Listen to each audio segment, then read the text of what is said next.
मैं चंदौली में एक बहुत बड़ा कॉन्क्लेव कराया है। हाँ, मैंने देखे थे आपके रील्स। हमारा एक फ्रेंड है विजय तिवारी, वो एडिटर है नागपुर में किसी चैनल में। जर्नलिज्म का कोर्स किया था, MSW साथ में किया था। तो उसी ने बड़े लेवल पे किया था, तो जितने सांसद और MLA, जितने ब्लॉक प्रमुख, सबको बुलाया था। अच्छा, काफ़ी बड़ा मेडिकल कॉलेज में किया।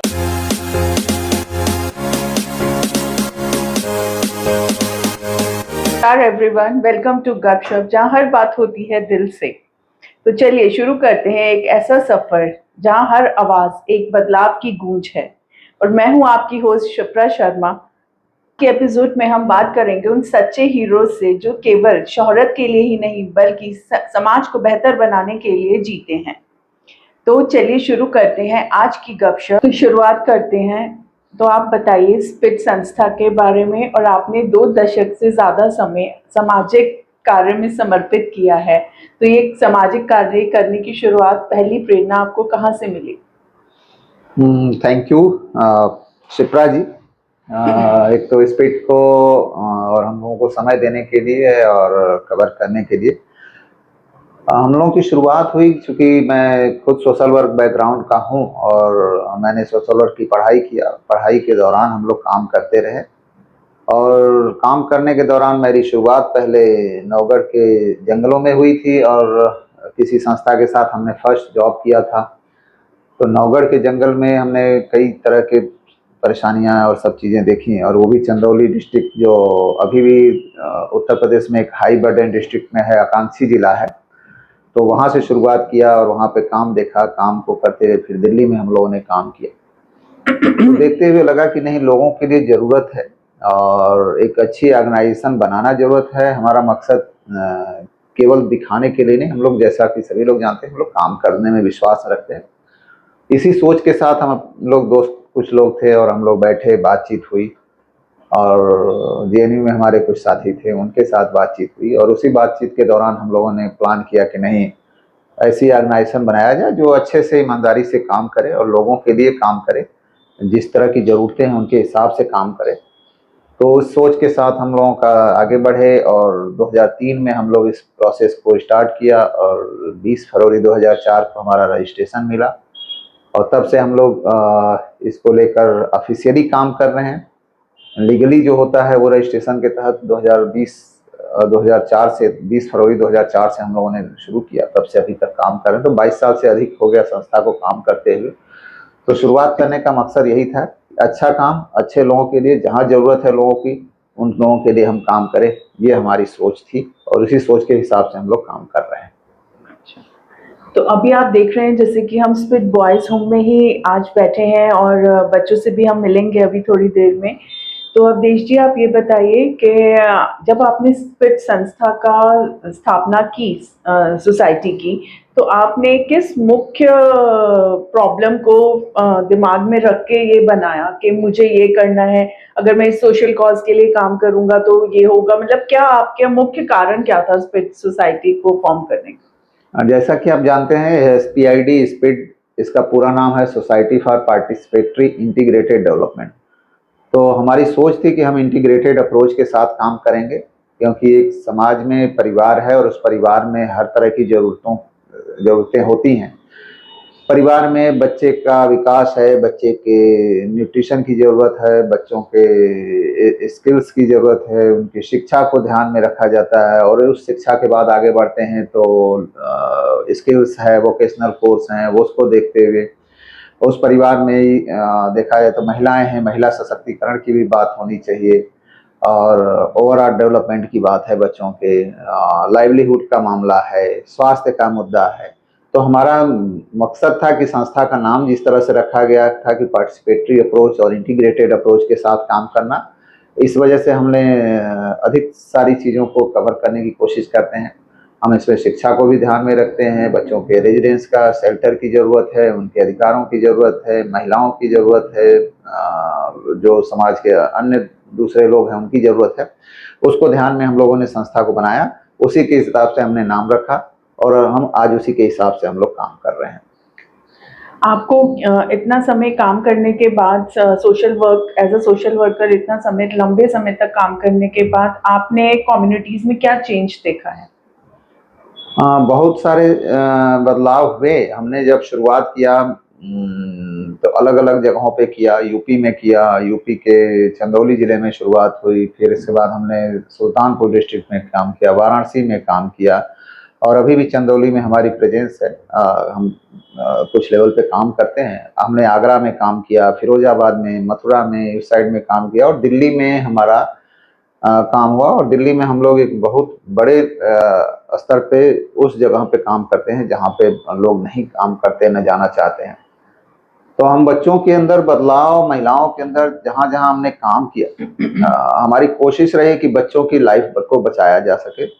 जो बच्चा वनरेबल स्थिति में है उन बच्चों को वहाँ से निकालना, उनको शिक्षा के साथ जोड़ना, शिक्षा के बाद वोकेशनल के साथ जोड़ना, उनको हायर एजुकेशन की अगर बच्चे की इंटरेस्ट है तो वो, और एम्प्लॉयबिलिटी से जोड़ना। तो इस तरह का हमने काम किया, और आज हजारों बच्चों को हम लोग इस तरह के काम से में लगा पाए हैं, वहाँ से निकाल कर, और पढ़ाना लिखाना शिक्षा से जोड़ पाए हैं। स्किल्स के साथ हमने कई हजार बच्चों को जॉब दिलाया।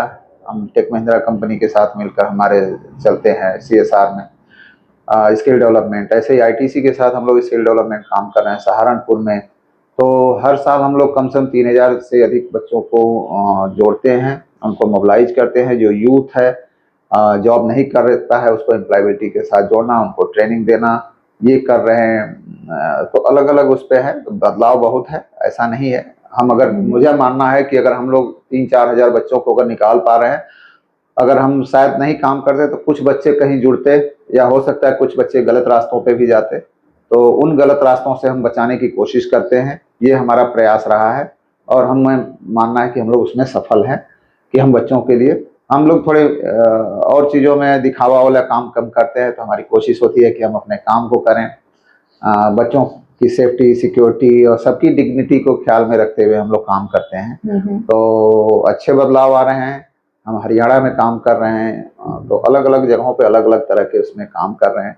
तो काफी बदलाव आपको देखने को मिले 2004 से लेके जी 2026 तक, जी और काफी बदलाव का तो हिस्सा सोसाइटी खुद ही बनी है। जी जी, बिल्कुल सही बात है। हम लोग एक आप देखेंगे कि हम लोग नई दिल्ली के रेड लाइट एरिया में भी काम कर रहे हैं। वहाँ पे सरकार ने हमें स्कूल की बिल्डिंग दिया है, बच्चों का रहना खाना पढ़ना लिखना सब कुछ वहाँ चल रहा है। ऐसे ही हमारे होम अलग अलग हैं, बॉयज़ के लिए अलग, गर्ल्स के अलग। हमने नू जैसे इलाके में भी हमारी गर्ल्स होम है, जहाँ पे अलग अलग तरह के प्रभावित बच्चियां हैं, जिनके लिए हम शेल्टर उपलब्ध करा रहे हैं, उन बच्चों के लिए एजुकेशन उपलब्ध करा रहे हैं। तो अलग अलग लोग हैं, अलग अलग तरह के, जहाँ पे लोग नाम लेने से भागते हैं, जाने से भागते हैं, हम वहाँ 24 घंटे हैं। हमारी कोशिश है कि हम एक एक बच्चे को बचा पाएँ, और उन बच्चों को हम शिक्षा के साथ जोड़ें, स्वास्थ्य के साथ उनको करें, वोकेशनल के साथ जोड़ें, ताकि वो बच्चे आगे अपना भविष्य बना सकें।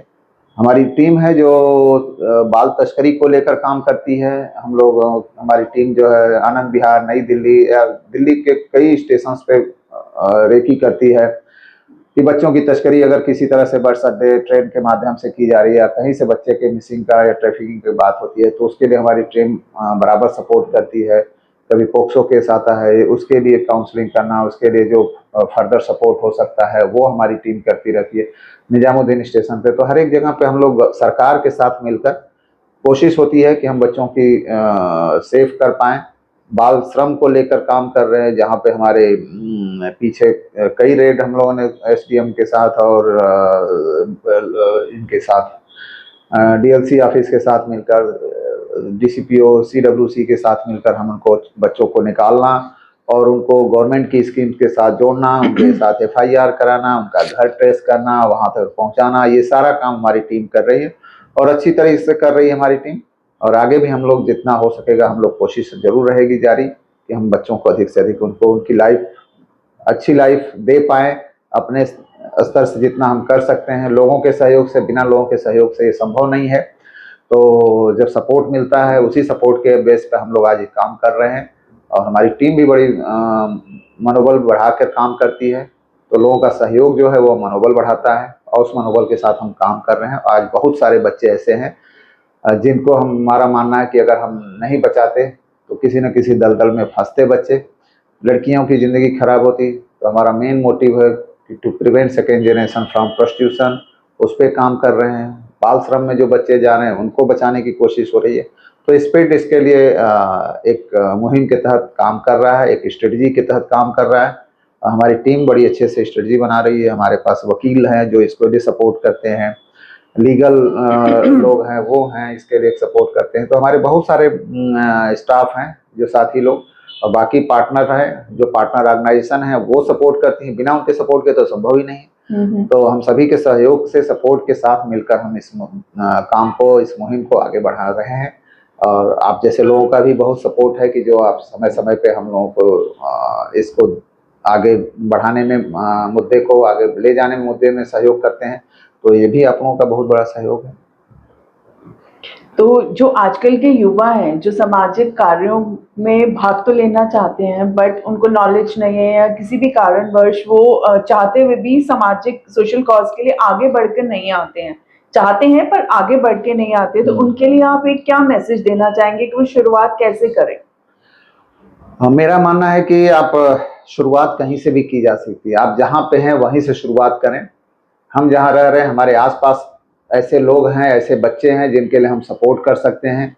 ऐसे बच्चे हैं जो शिक्षा से नहीं जुड़े हैं, आप उनको सहयोग कर सकते हैं, उनको पढ़ाने में मदद कर सकते हैं। नहीं ज़्यादा आप फाइनेंशियली सपोर्ट कर सकते हैं तो आप उन बच्चों के लिए आधा घंटा, 1 घंटा ट्यूशन टाइप से सपोर्ट कर सकते हैं।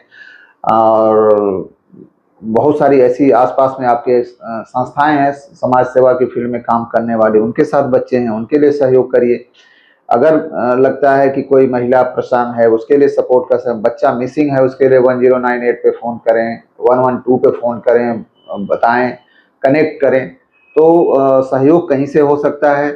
हमारे साथ सबके लिए दरवाजे खुले हैं। अगर कोई चाहे हमारे बच्चों को पढ़ाना लिखाना उसके लिए भी हम तैयार हैं, किसी भी रूप में हम तैयार हैं। ऐसे बहुत सारे संस्थाएं हैं हमारे शहर में हैं, देश में हैं, जहाँ पे लोग मिलके अच्छी संस्थाओं की परख करें, उनके साथ मिलें, बात करें और काम करें। तो ऐसा नहीं है कि केवल फाइनेंशियली जुड़ा जाता है, श्रम के हिसाब से भी देखते हैं। आपके अंदर जो स्किल है वो इस स्किल के हिसाब से ले सकते हैं। यूथ है, यूथ को गाइड कर सकते हैं कि कैसे इंटरव्यू देना है, कैसे तैयारी करना है। तो इस तरह से हम युवाओं का आह्वान करते हैं कि जो भी यूथ देख पा रहे हैं इसको, वो अपने जगह पे जहाँ पे हैं, जिस भी तरह से हैं, आस पड़ोस के बच्चों को सपोर्ट करना शुरू करें ताकि वो आगे बढ़ें। जो बच्चे गलत रास्ते पे जा रहे हैं उनकी काउंसलिंग करें, उनको मोटिवेशन दें कि वो बच्चा उस रास्ते को छोड़कर अच्छे रास्ते पे जाए, पढ़ाई लिखाई करे और शिक्षा के साथ जुड़े। वोकेशनल कोर्स के लिए सरकार बहुत सारे कदम उठाई है, संस्थाएं कदम उठा रही हैं, वहाँ से कनेक्ट हो और उन योजनाओं का फ़ायदा उठाए। हमारी सरकार किस लिए बना रही है? हमारी सरकार हमारे देश के यूथ के लिए, युवाओं के लिए ही कर रही है। तो हमको लगता है कि उसके साथ जुड़ना चाहिए और तभी हमारा योगदान देश के लिए भी योगदान होगा। बिल्कुल सही बात आपने समझाई। आशा करती हूँ कि युवा लोगों को अच्छा लगेगा आपका मैसेज। अच्छा, एक संस्थापक और नेता के रूप में आप संवेदनशीलता और कठिन निर्णय लेने में कैसे संतुलन बनाए रखते हैं? ये डिफिकल्ट टास्क है क्योंकि आप संस्था को लीड करना स्वाभाविक है। जब संस्था बनाए और आज 22 साल से ऊपर संस्था का हो गया तो इसमें एक आपका परिश्रम तो के साथ साथ इमोशन भी जुड़ जाता है और उस इमोशन और परिश्रम के साथ ही आप किसी भी काम को आगे बढ़ा पाते हैं। और उसको आगे बढ़ाने में कुछ कठिन परिश्रम की ज़रूरत पड़ती है और कठिन निर्णय भी लेने होते हैं, हार्ड निर्णय लेने होते हैं, डिसीजंस। क्योंकि कुछ साथी काम अच्छा करते हैं, कुछ साथी नहीं करते हैं, और जो करते हैं उनको भी कई लोग टांग खींचने वाले होते हैं। इसके अलावा और दूसरे भी ऐसे निर्णय होते हैं जहाँ पे आपको सोचना पड़ता है कि नहीं, यहाँ पे बच्चे के हित का है, लोगों के हित के लिए है, काम होना है। तो हम जिस उद्देश्य के साथ काम कर रहे हैं उस उद्देश्य में कोई कंप्रोमाइज़ नहीं करना, ये हमारा सबसे बड़ा सोच है। हमारा उद्देश्य संस्था का जो है उस उद्देश्य के लिए चाहे हमारे परिवार के सदस्य हों या कोई भी हो, हम उसके लिए निर्णय लेना पड़ता है तो लिया जाता है और उसी निर्णय के साथ हम लोग काम कर रहे हैं। और नेता नहीं, लेकिन यह है कि हाँ, हम अपने साथियों के साथ मिलकर काम करते हैं उसमें मिलकर हम सहभागी रूप से पार्टिसिपेटरी अप्रोच के साथ निर्णय लेते हैं। ये हमारी संस्था में बड़ी फ्रेंडली रहते हैं हम लोग, और सभी हमारे जो करीब 150 साथी हमारे हैं संस्था में, वो सबके सहयोग से ही हम लोग आगे बढ़े। सब अपने अपने जगह पे अच्छा काम करते हैं। कहीं भी कुछ होता है हम सब बैठते हैं, बात करते हैं और डिसीजंस लेते हैं, और फ्रीली डिसीजंस लेते हैं। तो ऐसे हार्ड निर्णय लेने की बहुत ज़रूरत नहीं पड़ती है, लेकिन ज़रूर कभी ऐसे मौके आते हैं सब बैठ के लेते हैं डिसीजंस। हमारी सीनियर मैनेजमेंट टीम बनी है, एसएमटी बनी है, अलग अलग कमेटी बनी है, वो कमेटी मिलके हम लोग बैठ के निर्णय लेते हैं। बोर्ड हमारे हैं, एग्जीक्यूटिव कमेटी है, उनके साथ चर्चा होती है, डिस्कशन होता है। ललिता जी हमारे यहाँ वाइस प्रेसिडेंट हैं, वो बराबर टाइम देती हैं, उनका सहयोग रहता है, मार्गदर्शन रहता है। तो सभी टीम के साथ मिलकर हम लोग काम करते हैं, और हम कोई नेता नहीं है, हम सभी साथी हैं, सब साथ मिलकर काम करते हैं। बिल्कुल ठीक। टीम मैनेजमेंट तो सब, टीम है तो सब है, तभी एक अकेला इंसान तो कुछ भी नहीं कर सकता। राइट। तो आज के समुदाय में जो वंचित युवा हैं और जो बच्चे हैं, उनके सामने सबसे बड़ा जो आजकल की चुनौती क्या है? मतलब वो किस चीज में पीछे रह रहे हैं? देखिए, जैसे समय बदला है, समय के हिसाब से सुविधाएं बदली हैं, और सुविधाएं मिल रही हैं बच्चों को, लेकिन उस सुविधाओं का कई बार नाजायज फायदा उठाते हैं। हम कहेंगे कि मतलब यूथ सही रास्ते पे उनको दिखाने की आवश्यकता है। उनके अंदर जो एनर्जी है, उस एनर्जी को चैनलाइज करना है, उस एनर्जी को हम कंस्ट्रक्टिव वे में सकारात्मक रूप से आगे कैसे ले जाएं, उस पर रास्ता दिखाने की आवश्यकता है। और अच्छा काम करते हैं, यूथ आगे बढ़ते हैं, ऐसा नहीं है, लेकिन कुछ भटकते हैं। जो भटक रहे हैं उनको हम सही रास्ता दिखाएं, ये हमारा सबका दायित्व है। परेशानियां, चुनौतियां हैं, जो आज एक गरीब तबका भी है, वनरेबल है, जिसको मार्गदर्शन नहीं मिल पा रहा है सही ढंग से। जब सही मार्गदर्शन नहीं मिलता है तो गलत लोगों को देखकर भी गलत रास्ते पे चले जाते हैं लोग। तो हमें उन सब चीज़ों पे ध्यान रखने की आवश्यकता है। समय समय पे बात करते रहना है, चर्चा करते रहना है, जहाँ रह रहे हैं उन लोगों से भी बात करना है। जिस भी दायरे में हम हैं, हमारे दायरे में अगर कोई भी इस तरह के ज़रूरतमंद व्यक्ति, बच्चा है, तो हम उसको गाइड करें, सपोर्ट करें। ये हमारी जिम्मेदारी है। समाज हित में, परिवार हित में, देश हित में, ये हम जिम्मेदारी को निभाना हम सबका काम है, दायित्व है इसके लिए। आने वाले 10 सालों में आप स्पिट को कहाँ देखते हैं? हाँ, स्पीड को हम चाहते हैं कि अगर हम आज 1 लाख लोगों तक पहुंच रहे हैं, तो आने वाले सालों में हम 10 लाख पहुंचे, 15 लाख पहुंचे, हमारा दायरा बढ़े, हम लोगों तक पहुंच बनाए, और हम जिस उद्देश्य से संस्था बनाई गई है, काम कर रहे हैं, उसको हम और अच्छे रूप में हम काम करें। हमारी रीच जितनी है, उस रीच को हम और लोगों तक बढ़ा पाएँ। मुझे याद है कि हम लोग जब एक एरिया में, रेड लाइट एरिया में काम कर रहे थे, और ललिता जी और हम लोग थे, और किसी अधिकारी ने बात किया था, और 2013 में उन्होंने बोला कि पूछा कि आप लोग बढ़िया काम कर रहे हैं और वहाँ पे किस तरह की ज़रूरत है। हम लोगों ने बोला सर जगह नहीं है। बोले जगह मिल जाएगा तो क्या करेंगे? हमने कहा कि लोगों को लाएंगे। मैंने कहा फाइनेंशियल भी परेशानी। उन्होंने बोला वो भी हम सपोर्ट करते हैं। अच्छे अधिकारी थे महिला बाल विकास विभाग में, और हम लोग धन्यवाद करते हैं कि उन्होंने बड़ा सपोर्ट किया था। और हमने बोला कि जैसे सुविधाएं मिलती हैं तो हम और बच्चों को कैटर करेंगे।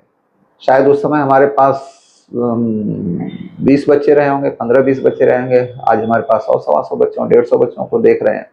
तो ऐसे हमारी कोशिश है कि हम, दायरा बढ़ता जाता है, दायरा बढ़ेगा और हम लोगों तक पहुंच बढ़ाएंगे। मैक्सिमम बच्चों तक, यूथ तक कैसे हम पहुंच बना पाएँ, महिलाओं को सपोर्ट कर पाएँ। बहुत सारी महिलाओं की काउंसलिंग है, परिवार की काउंसलिंग है, वो किया है हमारी टीम ने। जो परिवार अलग रह रहे थे, बाद में जुड़ के एक साथ रहे। दिल्ली महिला आयोग के साथ मिलकर हमारी टीम ने काम किया। तो सब मिलकर हम लोगों ने काम किया, और अलग अलग लेवल पे लोगों का गाइडेंस, सपोर्ट मिलता रहा है। और अधिक बढ़ना है, ये हमारा दायरा है। लोगों को सपोर्ट करना है, ये हमारा मानना है। तो बेटियों की पढ़ाई से लेकर पर्यावरण के संरक्षण तक आपने एक बहुत लंबा समय इस काम में निकाला है। तो आपको मतलब क्या सुख की अनुभूति होती है? आप क्या फील करते हैं? हमें बड़ी खुशी होती है कि हम उन लड़कियों, उन बच्चियों के लिए हम सपोर्ट कर पा रहे हैं जिनका कोई सपोर्ट नहीं है। बहुत के कुछ के माँ बाप नहीं हैं, कुछ के माँ है तो बाप नहीं है, किसी हर तरह के बच्चियां हैं। और हमें खुशी होती है उनके गार्जियन के रूप में हम काम कर रहे हैं, बच्चों का स्कूलों में एडमिशन कराए हैं, बच्चे पढ़ रहे हैं। और हम पीछे कुछ लड़कियों की शादी कराए हैं, और हमने कन्यादान किया, और आज हमारी लड़कियां। आपने कन्यादान? हाँ, कन्यादान किया हमने, हमारी वाइफ ने कन्यादान किया। और हम नाना भी बने हैं, वो हमें अनुभूति है, हम अपने बच्चे का नहीं लेकिन हम, हाँ, वो भी हमारे ही बच्चे हैं। तो ये मौका मिला हमें शादी विवाह का, वो भी हमने किया। और हम लोग उसको लेकर बच्चियां खुश हैं, ये हमारा प्रयास है। शिक्षा को लेके अब नूह जैसे इलाके में हमारी बहुत सारी लड़कियां हैं, बालिका शिक्षा पे वहाँ बहुत कम ध्यान है। इवन यूथ लड़कों को भी ज़्यादा पढ़ाई पे नहीं ध्यान लोग देते।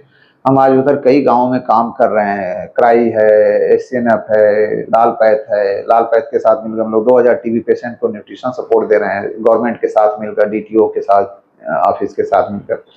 सो ये सभी का आभार है, और हम उन लड़कियों को शिक्षा के साथ जोड़ पा रहे हैं, हम मोबिलाइज कर रहे हैं, ला रहे हैं, हमारी लड़कियां पढ़ाई कर रही हैं, उनको स्कूलों में एडमिशन करा रहे हैं।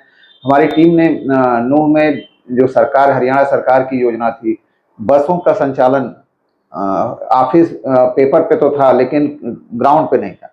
हमारी लड़कियों ने, स्टाफ ने मिलकर जो लड़कियां स्कूलों में, कॉलेज में नहीं जा पा रही थी, बसों के लिए लाइजनिंग किया, एडवोकेसी किया सरकार के साथ, और वो बसें चल रही हैं। और आज बसों के माध्यम से हमारी बच्चे जो है, लड़कियां जा रही हैं कॉलेज में पढ़ना, गांव से शहर, गांव से हाँ, जहाँ कॉलेज है उस कॉलेज तक बस ले जाती है, फ्री ऑफ कॉस्ट छोड़ती है। ये हरियाणा सरकार का इनिशिएटिव है। तो हम इसके लिए तो बधाई का पात्र है, हरियाणा सरकार की इस तरह के इनिशिएटिव ली रखी है, लेकिन उसकी जानकारी लोगों तक नहीं थी। और जब जानकारी नहीं थी तो लोग डिमांड नहीं किए, और हमने उसमें ब्रिज का काम किया, हमारी टीम ने ब्रिज का काम किया वहाँ पे पूरा नूह में। और आज बस चल रही है, तो वहाँ पे बच्चियां इसको कॉलेज जा रही हैं, पढ़ाई कर रही हैं आगे। तो ये देखकर बड़ी खुशी होती है कि जहाँ कुछ ग्राउंड पे चल नहीं रहा था, उस ग्राउंड को हमने मूर्त रूप दिया है। तो इसलिए हमारी टीम को बहुत बधाई है। इवन क्राई के टीम ने हमारे ऊपर विश्वास रखा, और इस सब चीज़ों में उन्होंने भी किया। तो उस प्रोजेक्ट के तहत हमने बड़े लोगों को सपोर्ट किया, लड़कियों को सपोर्ट किया। कोशिश है कि जो बच्चे बाल श्रम में हैं उनको निकालने के लिए वहाँ पे इवन डीसीपीओ हैं, सीडब्ल्यूसी है नूह में, उनका बहुत सपोर्ट मिलता है। जेजेबी में हमारे मित्र हैं, सभी लोगों का सपोर्ट रहा है वहाँ पे। हेल्थ डिपार्टमेंट के लोग हैं, तो उन सभी लोगों के सहयोग के साथ हम ऐसे जगह पे काम कर रहे हैं जहाँ पे लोग भागते थे काम करने से, वो हो रहे थे, और हम आज उस बच्चों को लेके आ रहे हैं पढ़ाने के लिए। तो सामाजिक प्रभाव जो सोशल कॉज आप कर रहे हैं, उसमें दानदाताओं, कॉर्पोरेट्स और जो अलग अलग तरीके की संस्थाएं हैं, उनकी साझेदारी कितनी मायने रखती है? बहुत मायने रखती है। बिना इनके जो हमारे दानदाता हैं, चाहे वो कॉर्पोरेट के लोग हैं या इंडिविजुअल डोनर हों, और चाहे हमारे गवर्नमेंट की सपोर्ट है, इवन फॉरेन फंडर्स भी हमारे हैं, तो अलग अलग जो दानदाता हैं, उन सभी लोगों के सहयोग के हिसाब से ही हम काम कर पा रहे हैं। अगर उनका सहयोग नहीं होता तो आप नहीं कर पाते। पहले वाला समय नहीं रह गया कि आप केवल उसी हिसाब से आप काम करोगे, अभी वो समय बदल गया है।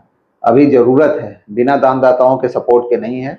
दानदाताओं के साथ साथ जो पार्टनरशिप है, स्वास्थ्य विभाग है, सीएमओ ऑफिस है, डीटीओ ऑफिस है, शिक्षा विभाग है, उनके साथ काम कर रहे हैं, माल रजिस्ट्रेशन को लेकर काम कर रहे हैं, गवर्नमेंट स्कूल्स के साथ काम कर रहे हैं। तो ये सभी का सहयोग है, और हमारे कॉर्पोरेट के बढ़िया बढ़िया वो है पार्टनरशिप जिनके साथ हम लोग काम कर रहे हैं। तो उनके मैं सबसे ज़्यादा महत्वपूर्ण मानता हूँ कि उनके बिना सपोर्ट के हम ये संभव नहीं है। हम लोग अकेले नहीं चल पाए, टीम आगे नहीं बढ़ पाएगी। हर एक जगह पे उनके है, और हम ये आश्वासन जरूर दिलाते हैं कि अकाउंटेबिलिटी के साथ हम काम करते हैं, ट्रांसपेरेंसी के साथ काम करते हैं। कभी भी जो पैसा दे रहा है, एक पैसे उसका कहाँ यूटिलाइजेशन होता है, वो उसका हम जानकारी देते हैं। और आज हम लोग भाग्यशाली हैं कि हमारे कई ऐसे ग्रुप हैं जो आज से नहीं 2012, 10, 11, 12 से सपोर्ट कर रहे हैं। आज 15 साल, 12 साल, 13 साल से सपोर्ट कर रहे हैं। ये विश्वास दिखाता है, हम लोग उनके लिए थैंकफुल हैं। हमारे बहुत सारे ऐसे ऐसे लोग हैं, लेकिन हमारे एक बहुत कर्नल साहब हैं जिनका मैं बार बार हम लोग लेते हैं नाम, तो बाकी वो गुस्सा होते हैं कि ऐसे मत बोला करो, लेकिन हम लोगों से रहा नहीं जाता क्योंकि उनका बड़ा सपोर्ट रहा है सर। का। और ऐसे ही बहुत सारे साथी हैं। टेक महिंद्रा कंपनी भी हम लोगों को 2012-13 से सपोर्ट कर रही है। तो ऐसे बड़े बड़े हैं, लाल पैथ फाउंडेशन है, उनका सपोर्ट है, 2000 टीबी पेशेंट को दे रहे हैं सपोर्ट। तो ये सभी सपोर्ट के साथ ही मिलकर हम लोग संभव हो पाया है, ऐसे संभव नहीं हो पाया है। तो हम मानते हैं कि दानदाताओं और सभी का सपोर्ट है, उसके सपोर्ट के साथ हम काम कर रहे हैं और आगे भी हम विश्वास दिलाते हैं कि हम आप सबके विश्वास को नहीं तोड़ेंगे। हमारी जितना हो सकेगा हम उस विश्वास को बनाएंगे और अच्छा से काम करेंगे। बिना सपोर्ट के आपके संभव नहीं है। तो अगर मैं आपसे एक लास्ट प्रश्न और पूछती हूँ कि एक वाक्य में गरिमा आपके लिए क्या है? बहुत महत्वपूर्ण है। गरिमा ही सब कुछ है और बिना गरिमा के कुछ नहीं है। तो हम उसको तो सबसे प्रायोरिटी में रखते हैं, ऐसा नहीं है। डिग्निटी, गरिमा, ये सब चीज़ें जो हैं, अब काम तो उसी लिए कर रहे हैं और उसी महत्व के साथ आपको काम करना है और हम सबको काम करते रहना है और आगे भी हम लोग करते रहेंगे। यही है, हम अपनी टीम से भी यही करते हैं। तो हम सबसे महत्वपूर्ण अपनी टीम को भी मानते हैं और बहुत सारे ऐसे अनछुए जगह हैं जहाँ पे हम जाना चाहते हैं, अनटच्ड एरिया है जहाँ पे हम जाना चाहते हैं, वहाँ भी काम करना चाहते हैं। तो करेंगे, बिना आपके सपोर्ट के संभव नहीं है। हमारी आज 150 बच्चियों को, लड़कों को, लड़कियों को हम पढ़ा लिखा रहे हैं, स्कूलों में जा रहे हैं। सब बच्चे नहीं हम निकालते तो वो पता नहीं कहाँ जाते। CWCs हैं, उनका धन्यवाद, DCPOs का धन्यवाद, सरकार के अन्य विभागों का धन्यवाद करते हैं कि कम से कम आपने विश्वास किया और समय समय पे आके जांच करते रहते हैं, बात करते रहते हैं, देखते रहते हैं। मॉनिटरिंग आपकी जरूरी है। जब मॉनिटरिंग होती है तो उसमें गाइडलाइंस मिलती हैं, गाइडेंस मिलता है कि नहीं, हाँ आप यहाँ पे इस तरह से और अच्छा करो। तो और अच्छा करने में सबका सपोर्ट है, डोनर्स के साथ साथ जो हमारे सरकारी लोग हैं या फिर मॉनिटरिंग करने वाले लोग हैं, उनका भी बहुत बड़ा सपोर्ट होता है क्योंकि वो टाइम टू टाइम आते हैं, विजिट करते हैं, चेक करते हैं और बताते हैं कि नहीं इसको ऐसे नहीं ऐसे करिए और इसको और अच्छा कैसे बना सकते हैं। ये हमें बड़ा मार्गदर्शन के रूप में मिलता है और हमारी कोशिश रहती है कि हम लोग बड़ी खुशी के साथ इस मार्गदर्शन को एक्सेप्ट करते हैं। हम केवल ये नहीं सोचते कि नहीं कोई बता रहा, हम सोचते हैं कि अगर कोई बता रहा है तो हमारे भलाई के लिए और हमारे काम को और अच्छा करने के लिए बता रहा है। तो हम इसलिए हम सभी का धन्यवाद करते हैं। हम शुक्रगुजार हैं कि सब लोग हमें सपोर्ट करते हैं। तो आप इतने सालों से ये सोशल कॉज पे काम कर रहे हैं, तो मैं ये पूछना चाहूंगी कि किस किस लोग, किन किन तरह, किस तबके के लोगों के साथ आप काम करते हैं? हाँ, ये बात सही है शिप्रा जी। हम लोग शुरुआती दौर में चंदौली जिले में मुसहर कमेटी के साथ काम किया था, उनके बच्चों के साथ, शिक्षा के साथ लिए काम किया था, जो कि बच्चे पहले पढ़ने नहीं जाते। वो थोड़ा ही काम हुआ लेकिन वहाँ पे हमने काम किया। दिल्ली, आगरा वगैरह में हमने डोमेस्टिक वर्कर्स के मुद्दे, कंस्ट्रक्शन वर्कर्स के मुद्दे हैं, उस पर भी काम हुआ था। वर्तमान समय में हम लोगों ने डिसाइड किया कि कुछ चीज़ों पे ज़्यादा फोकस करने की आवश्यकता है। तो हमारी कोशिश रही है कि जो वल्नरेबल बच्चे हैं, तो हम लोग बच्चों के एजुकेशन, उनके अधिकार और शेल्टर, उसको लेकर और यूथ को लेकर ज़्यादा फोकस किया है हम लोगों ने।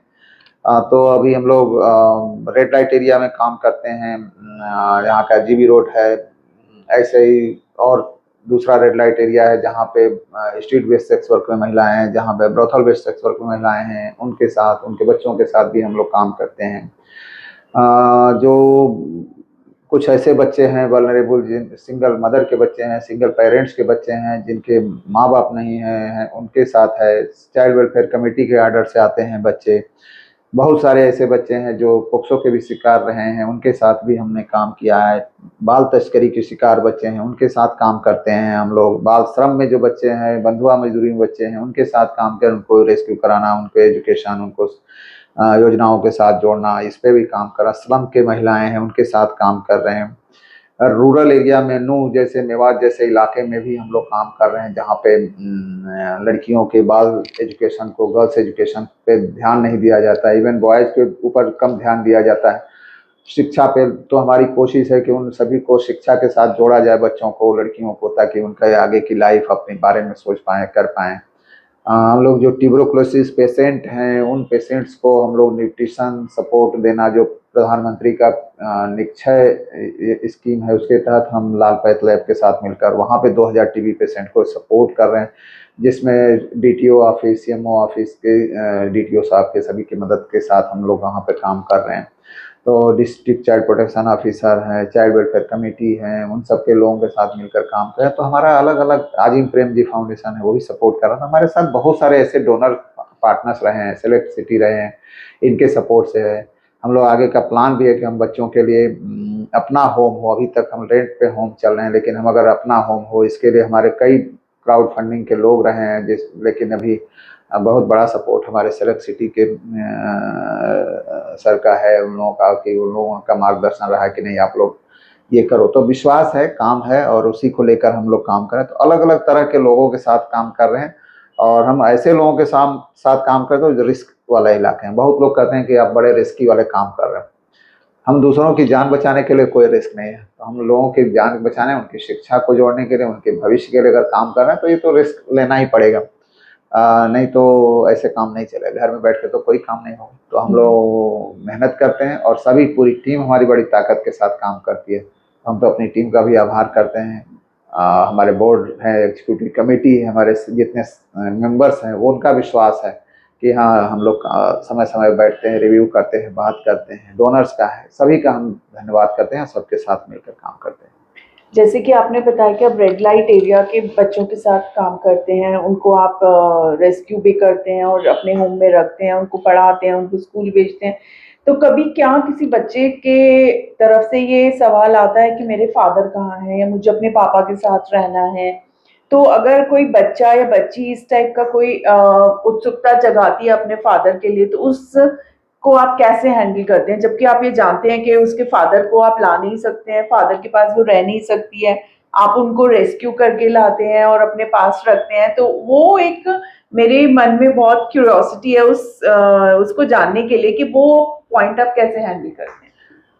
हाँ, ये डिफिकल्ट है, लेकिन हमारे सभी बच्चे ऐसे हैं, उनके साथ काउंसलिंग की जाती है, डे 1 से बात किया जाता है और उनकी जिज्ञासा को उनके हिसाब से, हर एक बच्चे के हिसाब से प्लानिंग होती है, उनके साथ बात करती है हमारी टीम। और सरकार ने बिल्डिंग वहाँ पे दिया है, वहाँ बिल्डिंग में रहते हैं वहीं पे बच्चे, उनके लिए हम वहाँ पे व्यवस्था किया हुआ है।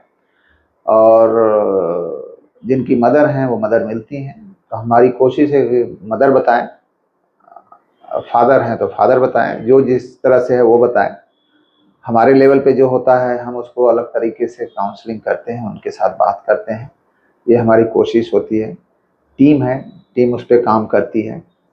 ये ऐसा फार्मूला नहीं है कि हम मैथ की तरह से कि एक फार्मूले पे काम करें, ये तो सोशल इंजीनियरिंग का मामला है और समाज में हम किस तरह से 1 to 1 हैंडल किया जाता है वो उस समय पता चलता है कि 10 बच्चे हैं, 10 बच्चों में किसी बच्चे का कुछ और जिज्ञासा है, किसी बच्चे का कुछ और जिज्ञासा है, उसके हिसाब से बात किया जाता है।